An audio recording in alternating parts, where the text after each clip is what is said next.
Assalamualaikum warahmatullahi wabarakatuh. Perkenalkan, kami dari kelompok 10 akan mempresentasikan hasil diskusi kelompok kami, yaitu dengan judul Pola Manajemen Bank Syariah dan Manajemen Permodalan Dana Perbankan Syariah. Dengan saya sendiri, Nandapat Rohman, dengan NIM 0255, Dito Bagus Pamungkas 0273, Muhammad Andi Usman 0134, Ferry Ivanto 0150. Pola Manajemen Perbankan Syariah. Perencanaan di bank syariah merupakan bagian dari manajemen keuangan bank secara umum. Pada perencanaan bank syariah terdapat asas dan prinsip syariah dalam perlakuan pada arus manajemen sumber dana, manajemen penggunaan dana. Pengorganisasian mencakup pembagian kerja yang bersifat logis, penetapan tanggung jawab serta wewenang yang jelas, dan pengukuran pelaksanaan serta prestasi yang diukur.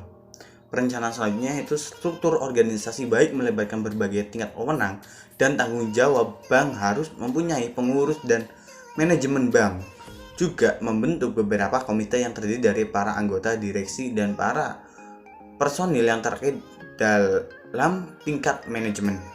Perencanaan selanjutnya, kelancaran operasi bank adalah kepentingan utama bagi manajemen. Puncak melalui pengawasan para manajer dapat memastikan tercapai atau tidaknya harapan mereka. Pengawasan juga dapat membantu mereka mengambil keputusan yang lebih baik.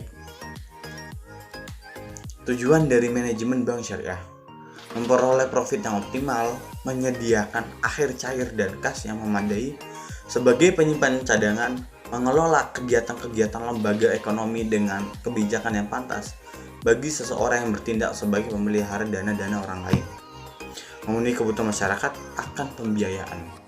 Prinsip atau kaidah dan teknik manajemen yang ada relevansinya dengan Al-Quran atau hadis. Prinsip amal ma'ruf nahi mungkar. Setiap muslim harus melakukan pekerjaan yang ma'ruf, yaitu perbuatan yang baik dan terpuji, sedangkan perbuatan mungkar harus dijauhi, bahkan harus diberantas. Kewajiban menegakkan kebenaran. Ajaran Islam adalah metode ilahi untuk menegakkan kebenaran dan menghapus kebatilan, dan untuk menciptakan masyarakat yang adil, sejahtera, serta diridhoi Tuhan. Manajemen sebagai suatu metode pengelolaan yang baik dan benar untuk menghindari kesalahan dan kekeliruan dan menegakkan kebenaran. Prinsip atau kaidah dan teknik manajemen yang ada relevansinya dengan Al-Quran atau Al-Hadis. Kewajiban menegakkan keadilan, mewajibkan kita adil kepada dan dimanapun, baik waktu senang atau waktu susah. Kewajiban menyampaikan amanah. Perusahaan adalah pemegang amanah dari pemegang sahamnya perusahaan dengan baik, sehingga menguntungkan pemegang saham dan memuaskan konsumen. Dengan demikian, jelaslah bahwa hak dan kewajiban seseorang dalam manajemen secara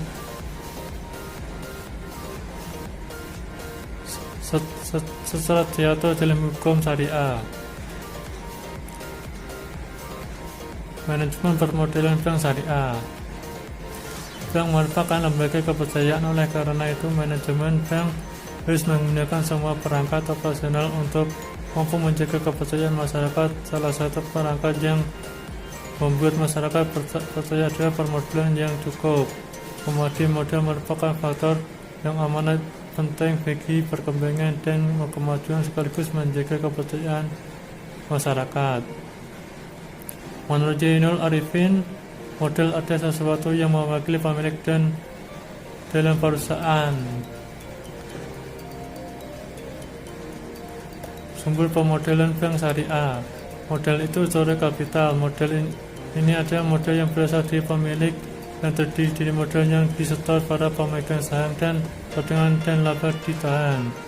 Kuasai kualitas, sedangkan kuasai dana-dana tercatat dalam rekening bagi hasil mutarabah. Modal ini yang sebagai penyangga dan penyerap kegagalan, kerugian, dan melindungi kepentingan para pemegang rekening titipan atau peminjaman atas aktiva dan didanai oleh modal sendiri dan dunia wadiah atau wakaf. Berikutnya, sumber permodalan bank syariah. Sebenarnya dana rekening bagi hasil atau mudharabah dapat juga dikategorikan sebagai modal yang oleh karenanya disebut kuasi ekuitas.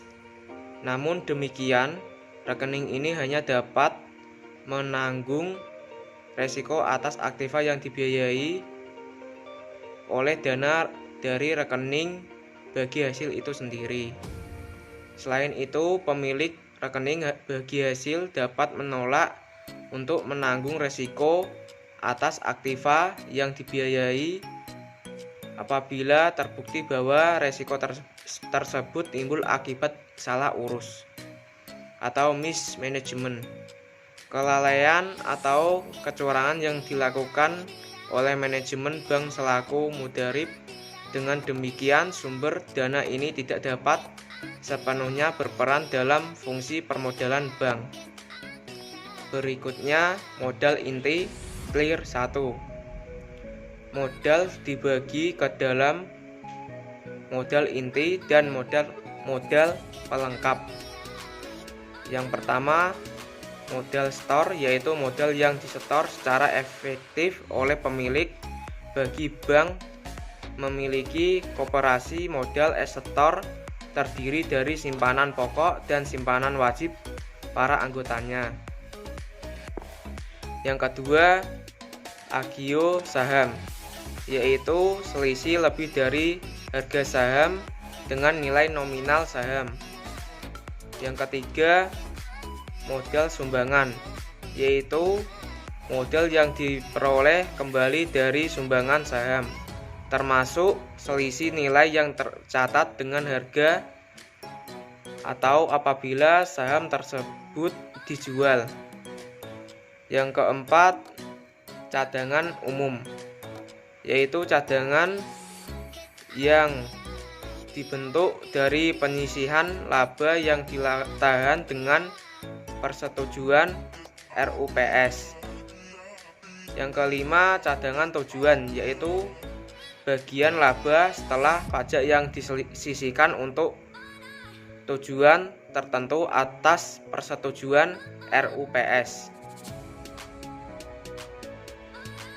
Yang keenam, laba ditahan, yaitu saldo laba bersih setelah pajak yang oleh RUPS diputuskan untuk tidak dibagikan. Yang ketujuh, laba tahun lalu, yaitu laba bersih tahun lalu setelah pajak yang belum ditetapkan penggunaannya oleh RUPS. Jumlah laba tahun lalu hanya diperhitungkan sebesar 50% sebagai modal inti. Bila tahun lalu rugi, harus dikurangkan terhadap modal inti.